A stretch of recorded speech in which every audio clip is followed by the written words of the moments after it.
Kidlat News Updates. Mga balita ngayon, bagong PNP chief iaanunsyo ni PBBM bago ang pagtatapos ng extension ni Marbil.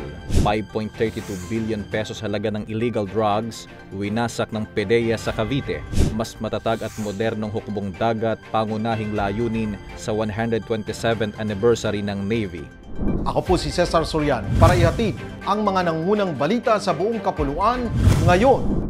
Inaasahang iaanunsyo ni Pangulong Ferdinand R. Marcos Jr. ang pagpapalit kay PNP Chief General Romel Francisco Marbil bago ang pagtatapos ng kanyang 4 na buwang extension sa Hunyo 7, 2025. Ayon kay Palace Press Officer Claire Castro, nasa proseso na ang Pangulo sa pagpili ng susunod na hepe ng pambansang pulisya. Kabilang sa mga pinagpipilian sina Lieutenant General Jose Milencio Nartates Jr., Lieutenant General Edgar Alan Ocobo, Brigadier General Antonio Aberin at Major General Nicolas Torre III.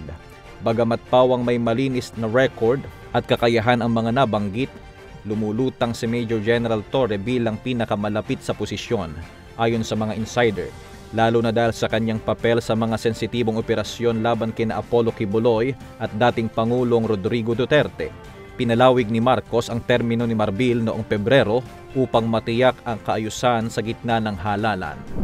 Higit 5.32 billion pesos na halaga ng illegal na droga ang nasabat sa iba't ibang operasyon ang winasak sa isang waste management facility sa 13 Martires City, Cavite ngayong araw, ayon sa Philippine Drug Enforcement Agency o PDEA.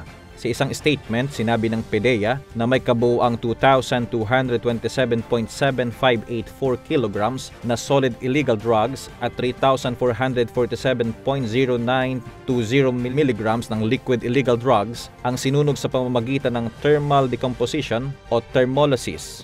Kabilang sa winasak na kontrabando ay ang 405 kilos na shabu na na-recover sa interdiction operation sa Port of Manila noong January 23 nitong taon. Ayon kay PDEA Director General Yusek Isagani Neres, layunin nito na pabulaanan ang mga posibleng espekulasyon na ang mga nahuling illegal na droga ay nire-recycle o muli ibinebenta sa illegal drug market. Tumibay pa ang depensa ng Philippine Navy matapos formal na ikomisyon ang dalawang makabagong barko, ang BRP Miguel Malvar, FFG-06, BRP Albert Magini, PG-909 kasabay ng pagdiriwang ng ika-127 anibersaryo ng hukbong dagat. Ang BRP Miguel Malvar ay isang missile-capable frigate na may advanced sensors at combat system. Idinisenyo para sa malalayong operasyon sa dagat. Samantala ang BRP Albert Magini ay unang patrol vessels na missiles-capable at locally assembled sa bansa. Isang milestone para sa industriyang pandepensa ng Pilipinas. Ayon sa mga opisyal, ang dalawang barko ay mahalagang hakbang para sa mas matatag at modernong Navy na handang humarap sa mga banta ng maritime security at pagpapatatag ng presensyang militar sa West Philippine Sea o WPS. Para sa Kidlat News Channel, ito si JP Adaw, nag-uulat. Ako po si Cesar Sorian, kasama nyo sa bawat pagputo ng balita.